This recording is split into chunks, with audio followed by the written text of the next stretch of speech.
I've not seen this, so we're watching this together as friends on the internet. Tommy Tooter is back. I did a whole stream on Tommy Tooter a very, very long time ago.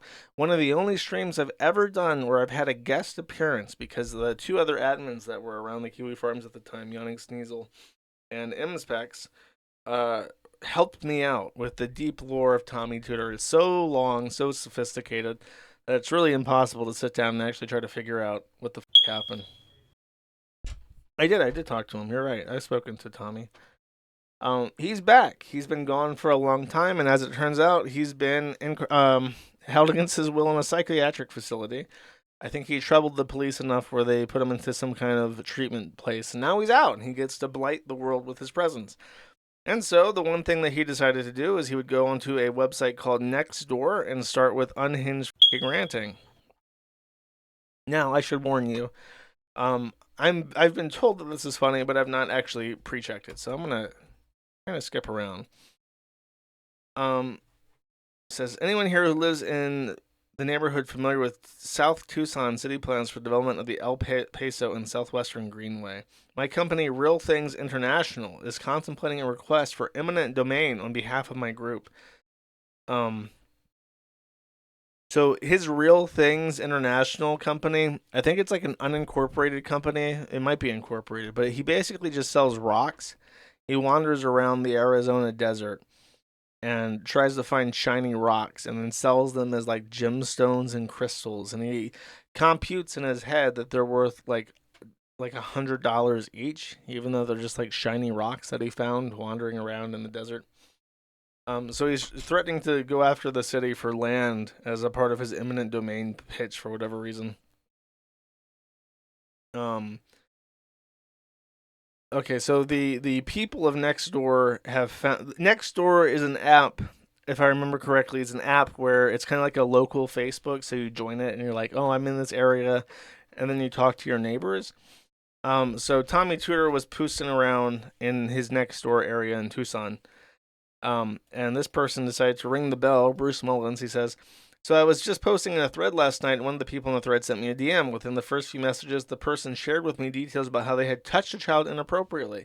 It was a very confusing exchange, but when I asked if it had happened in Tucson and mentioned that I planned to go to law enforcement about it, they began threatening me.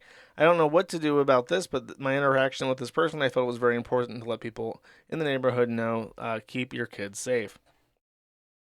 So if you never watched that stream with Tommy Tooter, one of the biggest things of contention in his long, long history, because he's like 70, he's been around for a while, is that when he was in his 20s and was like a super hippie, traveling around and trying to fuck hippie chicks, he encountered a girl who I believe this number has changed a lot, but it was always between like 9 and 16.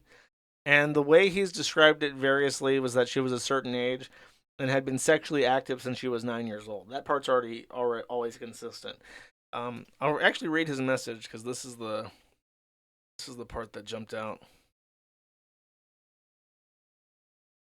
Tommy says the minor was a fully mature young woman who had been making her own decisions about who she was going to sleep with since she was 9. Brilliant girl who got up out of the street, graduated college, married, had kids, and is a grandmother now. She invited me into the bed with my partner of the moment when I walked in the door. It was 1982. I was 28. She was almost 16, and the other woman was 25. What would you have done? So in Tommy's mind, this is a no-brainer. Like, come on, bro. When a 15-year-old is inviting you to have sex with her in a threesome, nonetheless, what would you do, bro? And in his mind, it's just like he instinctively expects that everyone will be like, boing, boing, boing, boing. Obviously, I would have sex with this 15-year-old. I can't hold you to a different standard because I myself would do that. Which just shows what a retard he is. I don't know. It was the 70s. It's kind of shocking when you look into like the history of like the US's child pornography laws and you realize that like in the 1960s and 70s there was just this scourge of pedophiles openly making child pornography and like they were selling it in gas stations and shit. You had Playboy covers with like 15, 14-year-olds naked on the front of it and we were just selling it in the stores. It was even worse in Europe. It took a while for the law to catch up with that. Not to excuse him or anything. I'm just saying that it was a people people take for granted that we've always had protections against things like that. You may retract your. Oh, he threatened me. He wrote a big post. Should I just read that? Yeah, it's short. I'll read that. You may retract your opinion of me or not, sir. It has been reported as public shaming. Bruce says, "Who are you?" Tommy says, "I'm your neighbor who lives behind the church. The gray Jeep is mine. Where do you live?" The Thomas Wasserberg character is a CIA asset who stalks me, impersonates me, and does everything he can to make it appear that I'm an insane sexual predator and grifter. Anytime anyone searches my name, it's a long story. Come on by and I'll show you around. And then he randomly says that he f***ed a 15-year-old. Bruce says if she was almost 16, then that means that she was 15. I hope you will understand why I'm informing our neighbors about this and why I will need to send screenshots of this conversation to them. Did this happen in Tucson? If so, I need to inform law enforcement. Tommy replies and says, I hope you understand that if you do anything but keep this between us, that you will be named in a civil rights claim of organized, targeted harassment with a potential financial liability exposure that is getting filed in just a few days. It is really in your best interest to meet me in person before you do something that will get your tit in a ringer. It was over 40 years ago in Venice Beach, California. Douglas Botten says, confused. So Tommy Tooter has crash landed into a neighborhood in Tucson and immediately outed himself as someone who has had sexual encounters with 15-year-olds and is surprised that people don't take kindly to that. Racism says, my boy Racism, longtime fan, says, oh, Tommy's back. Can we play Careless Whisper yet? Tommy, very interestingly, if you missed the stream, he's a musician. He plays, he's a busker even. He goes out and he plays live music. His instrument of choice is the recorder. No, I am not joking. Tommy Tooter only plays the recorder. You might think, well, does he play it well?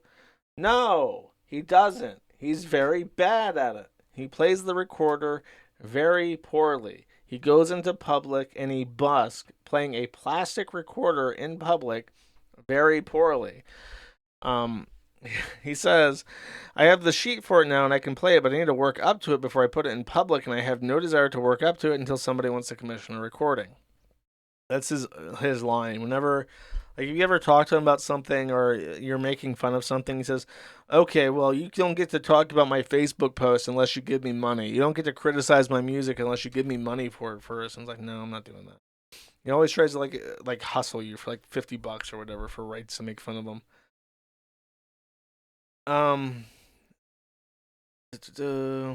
Lately, Tom has been. This is DSP's tax lawyer saying, lately, Tom has been going on about how his business is really starting to take off thanks to his delusions and his mind being fed by multiple scammers outside the country taking his money. However, Tom doesn't have a totally legit company registered. Oh, so it wasn't registered. I knew it. So someone can decide to register an anonymous LLC in Delaware, Nevada, New Mexico, or Wyoming and use that LLC to open up an LLC in Arizona under the name of a totally legit business. Which is definitely f***ing A-logging, and I would definitely recommend you do not spend $200 to f*** Tommy Tooter because he doesn't give a shit. You need to sue me to get cease and desist when I present this exhibit to court. You'll have to pay me damages and legal fees.